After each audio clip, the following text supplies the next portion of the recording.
Programa Pratt, sus principales funciones y correlaciones. Al iniciar Pratt, automáticamente se nos abre dos ventanas. Primero la ventana de objetos, donde aquí tenemos varias funciones, y segundo la ventana de imágenes, donde podemos dibujar resultados de nuestro análisis. Puede ser útil para mostrarle al usuario de forma gráfica sus resultados.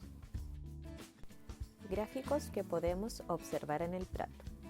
Oscilograma constituye la representación visual más elemental del sonido y es conformado por su eje horizontal por el tiempo y en el eje vertical por la amplitud de la señal. A partir de aquí se obtienen todos los otros análisis acústicos, tales como el espectrograma, el espectro, el spectrum, etc. Y además podemos observar el ataque vocal duro. Espectrografía. El espectrograma es la representación gráfica de la frecuencia y la intensidad de la forma de onda en función del tiempo. El tiempo es graficado en el eje horizontal y la frecuencia en el eje vertical.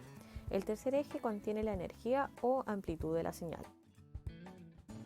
El espectro de banda ancha son ideales para estudiar correlatos acústicos del punto y modo de articulación.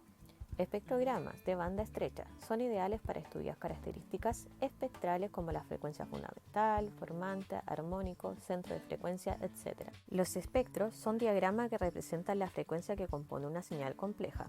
El FFT es una representación gráfica de la señal de audio que es extraída desde un punto específico de tiempo del espectrograma. En el eje horizontal está representada la frecuencia y en el eje vertical la amplitud de la señal. Este muestra la amplitud relativa de los armónicos. Por otra parte, el espectro LPC muestra un envolvente del espectro y por lo tanto la identificación de los formantes es mucho más fácil.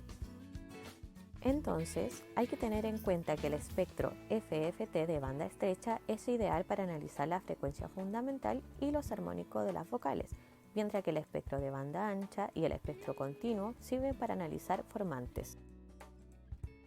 Spectrum. Este análisis provee una forma efectiva de derivar el valor de la frecuencia fundamental y evaluar algunas características de la función del filtro, del tracto vocal y de la fuente. Investigaciones previas han reportado que el valor de este es el mejor predictor de difonía en comparación con los índices de perturbación e índice de ruido glótico. Un pico septral alto es obtenido en voces caracterizadas por una estructura armónica bien definida. Por el contrario, una voz soplada o ronca tiene una estructura armónica débilmente definida y por lo tanto el pico septral es bajo.